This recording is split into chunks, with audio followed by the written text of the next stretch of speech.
मित्रों, आप सभी को नमस्कार। मैं राजकुमार गुप्ता, ठगी पीड़ित जमाकर्ता परिवार, मंडल इकाई गोरखपुर से। मित्रों,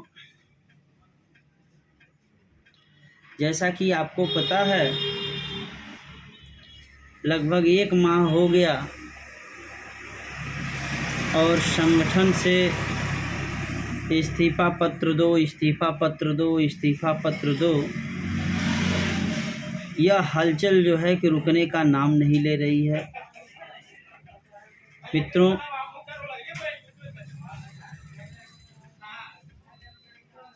यह जो भी हो रहा है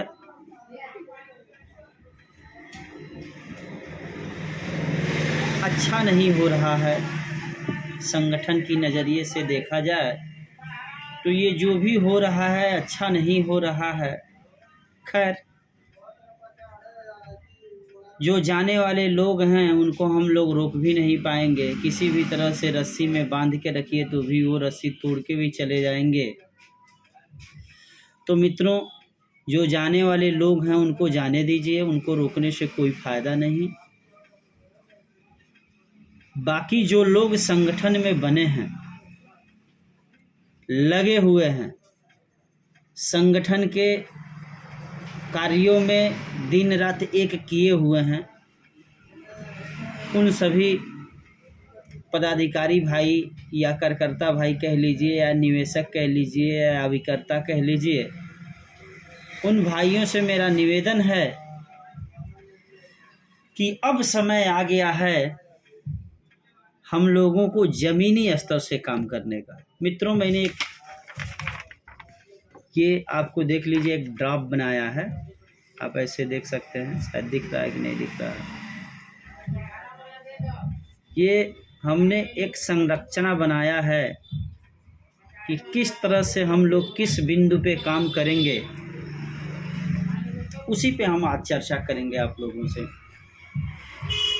मित्रों,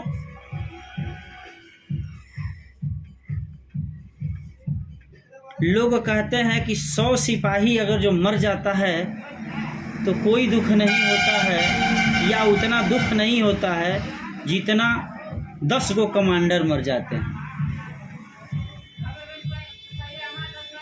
मतलब आप सीधा सीधा समझिए, सिपाही जो है टूट के जा रहे हैं, जहाँ जाना है उनको जाने दीजिए। हमें ज़रूरत है कमांडर बनने की और बचाना है उन कमांडरों को। हमारा एक कमांडर अगर बचा रहा तो वह 100 सैनिकों के बराबर काम करेगा। बात समझ रहे हैं ना? अगर जो हमारे पास कमांडर है, आप शतरंज का गेम खेलते हैं, आप देखते होंगे, अगर जो आपके पास 10 सैनिक है ना, वह कुछ नहीं कर पाता, लेकिन एक वजीर है आपके पास, एक मंत्री है आपके पास, तो बहुत सारे सैनिकों को मार सकता है और आपको विजय दिला सकता है। तो मित्रों, जो लोग छोड़ के जा रहे संगठन, जाने दीजिए, उनका स्वागत करिए। हो सकता है कि उनके नज़रिए से तब जब संगठन में कुछ कमी दिखी हो, या उनका जो भी हो मनसा, वो जाने। बस हम तो ये जानते हैं कि हम तब जब के सिपाही हैं और हमें भुगतान लेना है, तो तब जब के बैनर तले ही हमें रहना है।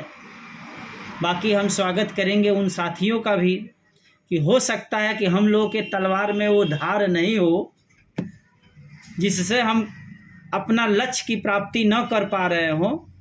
शायद हो सकता है वो लोग अलग अलग आधुनिक तरीके का तलवार लेके आएँ, बंदूक लेके आएँ, या जो भी मंत्र हो लेके आएँ, तो कहीं ना कहीं वो लोग भी काम कर रहे हैं, तो हम लोग के लिए ही काम कर रहे हैं। कहने का आशा है कि हम लोग का मंशा जो है वह भुगतान पाना है, भुगतान दिलाना, यही है ना। वोट्स एक्ट लागू हो, सभी का पेमेंट हो, सब लोग सुरक्षित रहें, यही तो तब जब का भी नारा है और यही उन लोगों का भी नारा है। तो भाई, अगर जो लड़ाई हो रही है तो लड़ें लोग, अच्छी बात है। कहीं ना कहीं से लोगों का कल्याण होना चाहिए, लोगों को सफलता मिलनी चाहिए। तो मित्रों, मेरे कहने का आशय है कि अगर जो सिपाही जा रहे हैं जाने दीजिए, कमांडर बचा रहेगा तो बहुत सारे सिपाही फिर आ जाएंगे। और जब हमारा कमांडर ही नहीं रहेगा तो सिपाही रह के हम क्या करेंगे कि वो हमारे टारगेट को, हमारे लक्ष्य को भेद नहीं पाएंगे, उनको पता नहीं होगा। सैनिक तो रहेगा लेकिन कोई डायरेक्शन देने वाला नहीं रहेगा। तो मित्रों, हमें ज़रूरत है कमांडर तैयार करने की। अगर हमारे कमांडर भी जा चुके हैं तो वहाँ हमें वैसे व्यक्ति को सिलेक्शन करना होगा जो वाकई में कमांडर का भूमिका निभा सके। एक कमांडर हम रखाएंगे और उस कमांडर के माध्यम से पुनः जो है कि हम गठन करते हुए सिपाही का निर्माण करेंगे और अपने संगठन को आगे बढ़ाने का काम करेंगे। घबराने की ज़रूरत नहीं है मित्रों। जब किसी युद्ध में हम निकलते हैं तो ये ज़रूरी नहीं है कि अगर जो 100 लोग बंदूक लेके निकलें तो 100 लोग जो है कि वहाँ से आएं। युद्ध में जय और विजय तो होती रहती है, लाभ के साथ साथ हानियां भी होती है। कुछ साथी शहीद भी हो जाते हैं, तब जाके हमें वहाँ पे विजय मिलती है किसी भी युद्ध में। ठीक वही समझिए मित्रों, ये तब जब संगठन का जो है कि एक युद्ध था जिसको हम लोग लड़ रहे थे। कुछ साथी जो है बीच में शहीद हो गए, हमें उन्हें नहीं याद करना। उनकी शहीदी दिवस में नाम हम लिखवा देंगे कि हाँ वो लोग शहीद हैं, कोई दिक्कत नहीं। बाकी हमें अपने ज़मीनी स्तर से काम करना है, इस संगठन को आगे लेके चलना है। अब मित्रों ये बात छोड़ दीजिए, अब हमें सीधा समझिए, हमें नवनिर्माण करना है संगठन का। नवनिर्माण का मतलब कि एक बार पुनः जैसे हमने शुरू किया था वैसे जीरो से शुरू करना है। और जीरो से शुरू कैसे होगा मित्रों, यानी संगठन की ढांचा तैयार करना। आप लोग यहाँ देख लीजिए, ये है ना संगठन की ढांचा तैयार करना। ये मैंने एक वीडियो बनाया, ये लिखा है, आप देख सकते हैं। संगठन की ढांचा जो हम तैयार करेंगे, सबसे पहले हम लोग जिला स्तर की टीम तैयार करते हैं। लगभग जिला है ही सब जगह, लगभग प्रदेश में जो है कि हर एक प्रदेश में जो है कि जिला तैयार है, अपनी जिला कमेटी तैयार है। जिला स्तर की हमें कमेटी तैयार करनी है, संगठन तैयार करना है। जब जिला स्तर का संगठन हमारे पास हो जाता है तो जिला स्तर के संगठन में लगभग 10 पदाधिकारी हैं, 20 पदाधिकारी हैं। उन सभी पदाधिकारियों को एक एक, या मान लीजिएगा जो हमारे एक ज़िले में अगर जो 20 पदाधिकारी हैं तो ज़िले में 4 या 5 तहसील होगा, 2-2 लोगों को बांट दीजिए। अगर जो 20 हैं तो 4-4 लोगों को बांटेंगे तब भी हो जाएगा, 5 तहसील कवर हो जाएगा। उन 4-4 लोगों को हमें जिम्मेदारी दे देनी है कि भैया आप उस तहसील पे जो है कि अपनी कमेटी स्टैंड करिए, आप उस तहसील पे करिए, आप उस तहसील पे करिए। ऐसे सारे लोग अलग अलग तहसीलों में कम समय में जब टीम हम बना देंगे 5-5 लोगों की या 2-2 लोगों की या 4-4 लोगों की, जैसे हमारी जिला टीम है, उसके माध्यम से हम तहसील लेवल का जो है कि अपना संगठन का ढांचा तैयार कर लेंगे। और जब तहसील लेवल का ढांचा हमारा तैयार हो जाएगा तो तहसील पे भी हमारे 5-10 सिपाही तो रहते ही हैं। अध्यक्ष हैं, मंत्री हैं, सचिव हैं, कोषा हैं, महामंत्री हैं, सदस्य हैं, उपाध्यक्ष हैं, ये सारे पद तो रहते ही हैं। अगर जो तहसील की बात किया जाए तो तहसील में अगर जो हमारा 20 संख्या हो जा रहा है या 10 संख्या हो रहा है तो अब उन तहसील के पदाधिकारियों से हम सहयोग लेकर, ये नहीं कि उन्हें केवल डायरेक्शन देंगे, उनको सहयोग में लेके जो 5 लोग 10 लोग टीम बनाए थे, तहसील को सिलेक्शन किए थे, उनको रह के वहाँ पे कमेटी तैयार किए थे जिला वाले, वही 5 लोग जिला वाले और बाकी ये 10-15 जो तहसील के लोग हैं, ये सारे लोग एक साथ एकजुट हो करके और उन तहसीलों के माध्यम से उस तहसील के अंदर जितनी न्याय पंचायत है, बात समझिएगा, सिस्टमेटिक ढंग से चलना है। तहसील के अंदर न्याय पंचायत होता है, उन सभी न्याय पंचायतों को, या ब्लॉक कह लीजिए, उस ब्लॉक के अंदर जितनी भी न्याय पंचायतें हैं, हर एक न्याय पंचायत स्तर पे हमें अपना संगठन तैयार करना है। सेम वही प्रोसेस जिला तहसील दोनों मिलकर के जो है कि न्याय पंचायत, जितने उस तहसील उस ब्लॉक का स्तर पे न्याय पंचायत आती है, उन सभी न्याय पंचायतों में जो है कि अपना टीम तैयार करेंगे, वहाँ पे अपनी कार्यकारिणी को तैयार करेंगे। जब हमारा न्याय स्तर पे जो है कि कार्यकारिणी तैयार हो जाएगी, तब जिला वाले लोग थोड़ा सा रिलैक्सेबल होंगे और तहसील और न्याय पंचायत, तहसील और न्याय पंचायत ये दोनों कमेटी के लोग मिलके जिस भी न्याय पंचायत में जितने ग्राम सभा हैं, अब मान लीजिए एक तहसील में मान लीजिए 10 गो न्याय पंचायत है, तो उन 10 न्याय पंचायतों में, तहसील में मान लीजिए 10 हमारे कार्यकारिणी सदस्य हैं, 10 एक एक तहसील में जो है कि जिम्मेदारी लेंगे, 10 जो है एक एक न्याय पंचायत में चले जाएंगे और न्याय पंचायत स्तर के जो पदाधिकारी हैं, 5 या 10 जो भी संगठन अपना एक्टिव है, उन लोगों को सहयोग में लेके हर एक ग्राम सभा में निकलेंगे। यानी उस न्याय पंचायत स्तर के नीचे जितने भी ग्राम सभाएं हैं, उन सभी ग्राम सभाओं में हम चलेंगे और उन ग्राम सभाओं में घूम घूम के हर एक ग्राम सभा में अपनी कमेटी तैयार करेंगे। वह जो कमेटी होगी हमारी एक तरह से बूथ लेवल की कमेटी होगी। ग्राम सभा को अगर जो हम लोग कैप्चर कर लेते हैं तो समझिए हम बूथ लेवल तक पहुंच गए। तो जो तहसील के प्रभारी हैं, जो न्याय पंचायत के प्रभारी हैं, उन सब लोगों का संयुक्त तालमेल रहेगा। तो आप लोग जो है कि ग्राम सभा लेवल की जो है कि टीम तैयार कर देंगे और जब ग्राम सभा लेवल पे हमारी जो है कि टीम तैयार हो जाएगी, हमारा संगठन तैयार हो जाएगा, तो मित्रों वो दिन दूर नहीं कि हम लोग जन जन तक पहुंच जाएंगे। हमारे ग्राम सभा लेवल की टीम अगर जो 5 लोग की 10 लोग की बन गई, तो भैया एक ग्राम सभा में अगर जो 10 टोला है और 10 गो लोग हमारे कमेटी में, तो एक दिन लगेगा पूरा टोला में हम लोग अपनी खबर को फैला सकते हैं, अपने मैसेज को फैला सकते हैं, अपना मोटो को बढ़ा सकते हैं, बता सकते हैं। सारे काम जमीनी स्तर पे सुचारू रूप से हम कर सकते हैं। तो मित्रों, हमारे कहने का मतलब सीधा सीधा है कि अगर संगठन की ढांचा अगर जो हमें तैयार करना है, एक मजबूत कड़ी तैयार करनी है, तो मित्रों ये जो लोग जहाँ जा रहे हैं उनको जाने दीजिए, उन पे हमें कोई टिप्पणी नहीं करना है। अगर जो उनको सहयोग लेने और देने की बात आती है तो हम उनसे भी बात कर सकते हैं, सहयोग ले सकते हैं, दे सकते हैं।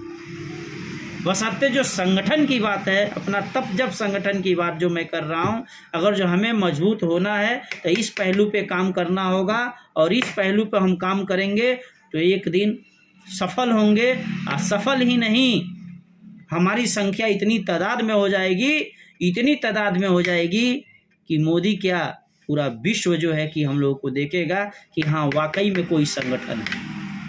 और 42 करोड़ नहीं साहब, कईयों 42 करोड़ पीड़ित लोग हैं,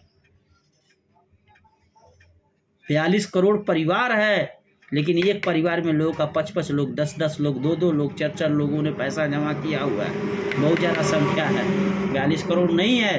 कोई ऐसा घर नहीं, एक का दुक्का कोई घर होगा जो वंचित होगा, नहीं तो हमारे नज़रिए से 99% घरों में किसी न किसी कंपनी में लोगों का पैसा फंसा है, डूबा है। और जो हम लोगों का अभियान चल रहा है, पोस्टर चिपकाओ अभियान, जब पोस्टर लेके गाँव में हम लोग निकल रहे हैं ना, तब पता चल रहा है कोई ऐसा घर नहीं कि जिसके घर किसी न किसी कंपनी में, चाहे वो सहारा हो, PACL हो, GCA हो, कैमूना हो, अल्केमिस्ट हो, इंडस वेयर हो, या तमाम तरह की कंपनियां हैं, सभी लोग किसी न किसी कंपनी में जमा किए हुए हैं, पीड़ित हैं। तो मित्रों, अगर हम पहले जिला, यहाँ पे देख सकते हैं, पहले जिला, फिर तहसील, उसके बाद न्याय पंचायत, फिर ग्राम सभा, अगर जो इस हिसाब से अगर जो हम लोग अपना टीम तैयार किए, तो मित्रों वो दिन दूर नहीं कि हम लोग अगर जो 1 लाख की संख्या बुलाएंगे तो वहाँ दिल्ली में 10 लाख की संख्या पहुँचेगी।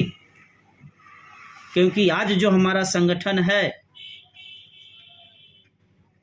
वह सही मायने में कह लीजिए तो लोगों को अभी पता ही नहीं चल पाता है। बस 2-4-10 एजेंटों को मात्र पता है कि ये संगठन है और क्या हो रहा है, और वो वही संगठन के वही एजेंट हैं जो कि संगठन में एक बार 2 बार जाते हैं फिर नहीं जाते हैं, बस काम उनका हो गया, जानकारी मिल रही है, खोपड़ी में घूम रहा है कि हाँ ये काम हो रहा है। अब वो लोग ये सोच रहे हैं कि हमारी लड़ाई तो लड़ने वाले हैं, लड़ रहे हैं, ऐसे सब लोग सोचेंगे तो कहाँ भैया जमात हमारी जुट पाएगी, कहाँ हम लोग लड़ाई लड़ पाएंगे।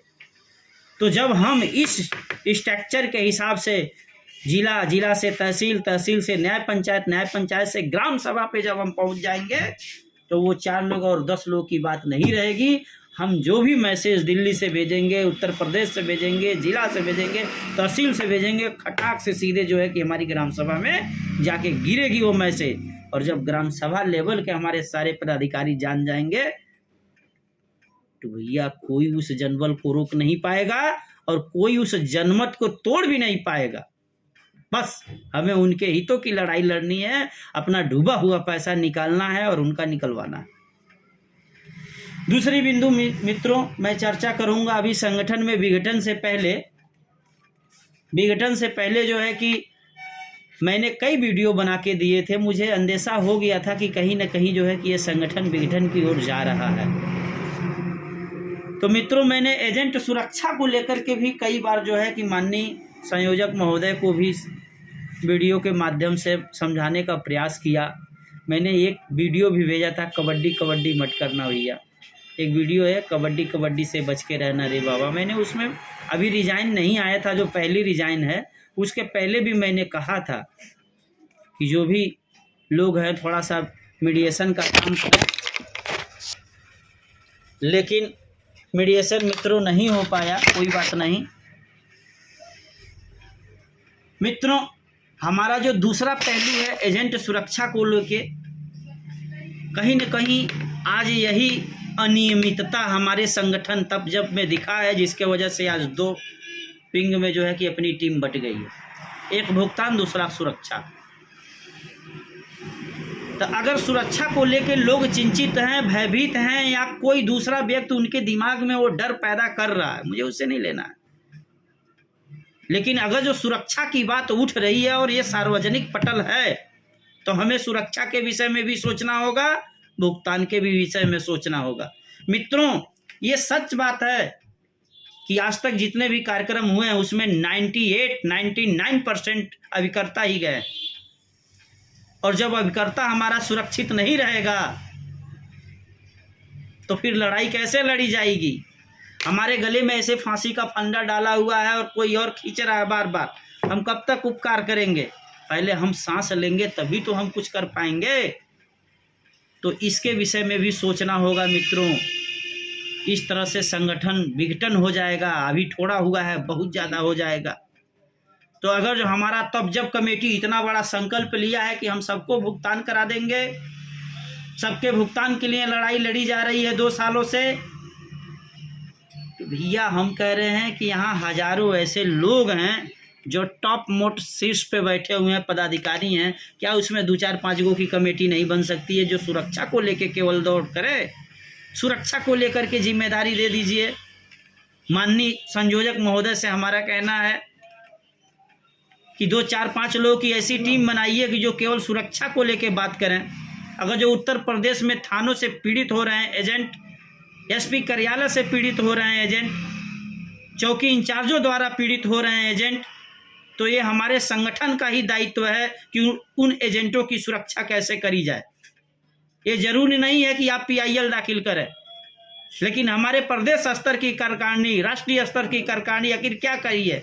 आंखों पे पर्दा डाल के सोई है कि कानों में कुछ आवाज नहीं पहुंच रहा है? राष्ट्रीय संयोजक महोदय से मेरा निवेदन है कि वो हर एक प्रदेश में ऐसे 4-5 लोग लीगल एडवाइजर रखें, जो ऐसी आपदा विपदा आ रही है, किसी तरह के एजेंट या किसी पदाधिकारी के साथ अन्याय हो रहा है, पुलिसिया अनावश्यक कार्रवाई कर रही है, तो वहाँ के मुख्यमंत्री से मिला जाए, वहाँ के गृह सचिव से मिला जाए, वहाँ के पुलिस अधीक्षक से मिला जाए और उनको जो है कि एजेंटों की सुरक्षा के लिए अनावश्यक मुकदमे उनको न किए जाएं, उनको प्रताड़ित न किया जाए, इस संदर्भ में भी बात किया जाए और आदेशित कराया जाए। तब जाके ये संगठन का जो तालमेल है ना एजेंट और निवेशक का हो पाएगा।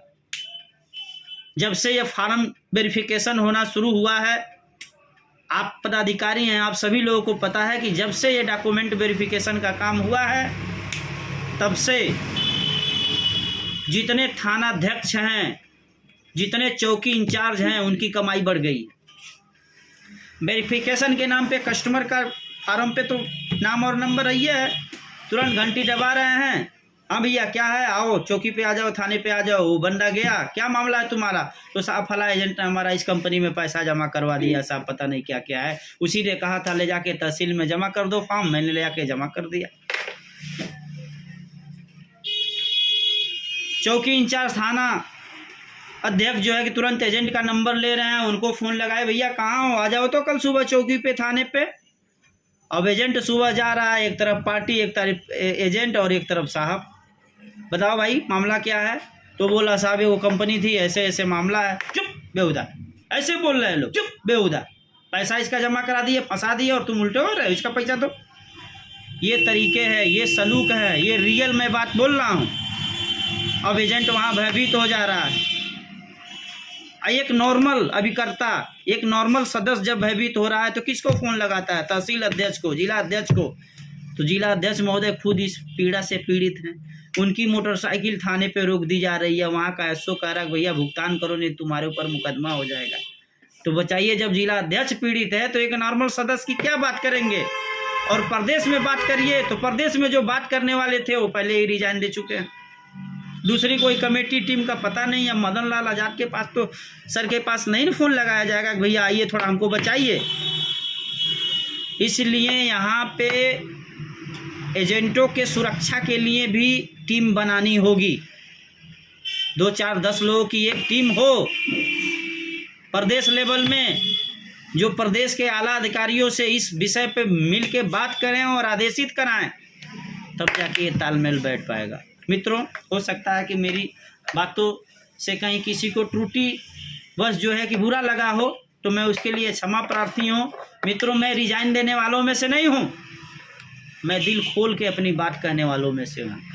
जो भी कमी बेसी होती है उस संगठन के लोगों को अवगत कराना हमारा नैतिक जिम्मेदारी है। जो भी समस्याएं हैं हमें बताना चाहिए, हम कई बार बताए, लेकिन सही बात है कि इस पे आजकल ध्यान नहीं दिया जा रहा है, थोड़ा सा ध्यान देने की ज़रूरत है। तो मित्रों, हम संगठन की संरचना कैसे करें, हमें ग्राम लेवल पे पहुंचना है।